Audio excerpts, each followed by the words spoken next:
Čula sam da je na jednom posebnom mestu, u jednom novom novobeogradskom lokalu Mamagajo, jedan poseban mladić.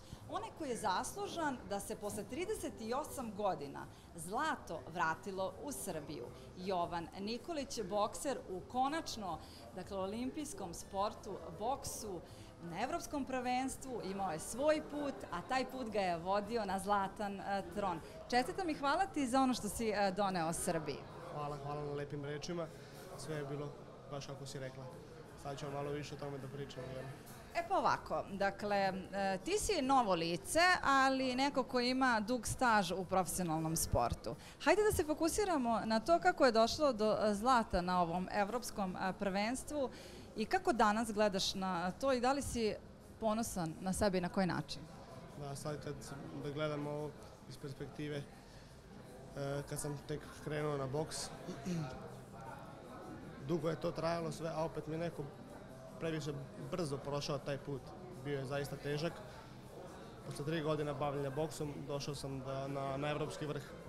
Dakle, ovde bih zastala, 3 godine bavljenja boksom. Šta je bilo pre te 3 godine? Da, pa pre te 3 godine sam se bavio kickboksom od svoje 12. godine. Tu sam bio veoma uspešan u kickboksu, osvajao sam medalje sa raznih takmičenja, evropskih, svetskih.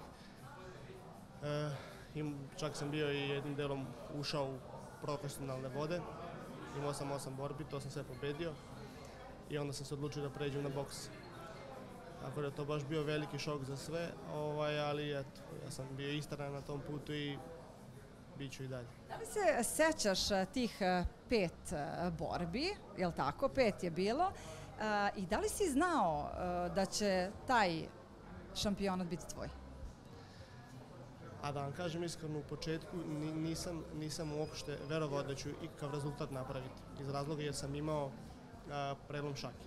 S tim da ja to nisam ni znao da je bio prelom šake, ali sam osjećao da je veliki problem iz razloga jer nisam mogao da udaram svom snagom. Čak možda ni 20% nisam mogao da udaram. Tako da sam sa velikom nekom brigom išao na to takmičenje, ali opet sam imao bar i to malo vere da se uzem u Boga Gospoda, da mi da tu snagu da izdržim sve to, jer on ima svoje razloge što je to takav put, jel?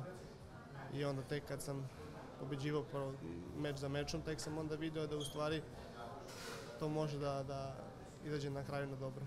Sa 20% snage zlato za Srbiju posle 38 godina. Ja sad moram da kažem da je olimpijada već iscurela, ovogodišnja, ali da li znači da je naša budućnost u boksu svetla sa mladićem koji ima 22 godine? Jeste, apsolutno jeste. Jer trenutno sa ovim evropskim prvenstvom, sa ovom evropskom medalju sam to potvrdio. Ja se nadam i verujem da hoću i na daljim takmičenjima osvajati sjajne medalje. A olimpijada? Pa naravno, onda se na 2028. spremamo za olimpijadu. To sam htela da čujem.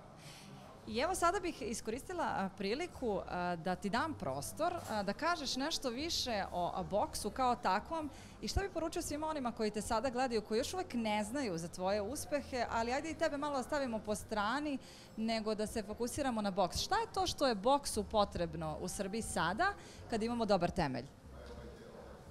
Šta je boksu potrebno? Boks je veoma specifičan sport. Ne može svako da se bavi tim sportom. Naravno i u ostalim sportovima ne može bilo ko da se bavi, ali u boksu čovjek mora da bude veoma gladan da bih napravio nešto. U stvari u bilo kom borilačkom sportu. Ne možeš ti da dođeš iz nekog lepog života i raskolašnog i da si toliko željan i gladan svega da napraviš nešto. Sada bih te ovde zaustavila, na trenutak kažeš gladan. A čega si ti gladan kada je tako uspeh brzo došao? Pa gladan, eto, da budem na tom prvom mestu, od uvek sam negde u početku bio možda ne na nekom visokom položaju i društveno i ovako i onako sa raznih strana, a onda mi je boks dao sve to. I jednostavno, i verovao sam da ću sa svim tim što imam doći do uspeha. Tako da... Šta je sledeće? Sledeće je svetsko prvenstvo koje se trebalo bi da se održi sledeće godine. Još uvijek ne znam gde, ali prvenstveno je bitno da poravim šake jer imam povredu šaka, da se to zaleči i onda mogu da nastavim da se bavim kao i do sada. Ostaješ u kategoriji 71 kg, dosadan. Da, to je olimpijska kategorija, tako da ostajem u njoj i To znači da obećavaš možda i neku medalju u narednim godinama. sigurno obećavam. Meni je ovo dovoljno. Hvala ti, Jovane, na svemu što si zadužio naš narod i naš sport. Pratimo te, čekamo te. Dečko si koji obećava. Da, Saglasan si. saglasan. Hvala i vama na svemu. Čuli ste dečko koji obećava, ja sam ga uhvatila ovde, a vi pratite sve što se dešava u boksu, jer to je svakako onaj sport o kome će se sve više i više pričati i evo za sve vas malo prilike da posvetite pažnju upravo ovom sportu. Hvala još jednom, ja sam jako ponosna. Hvala svima.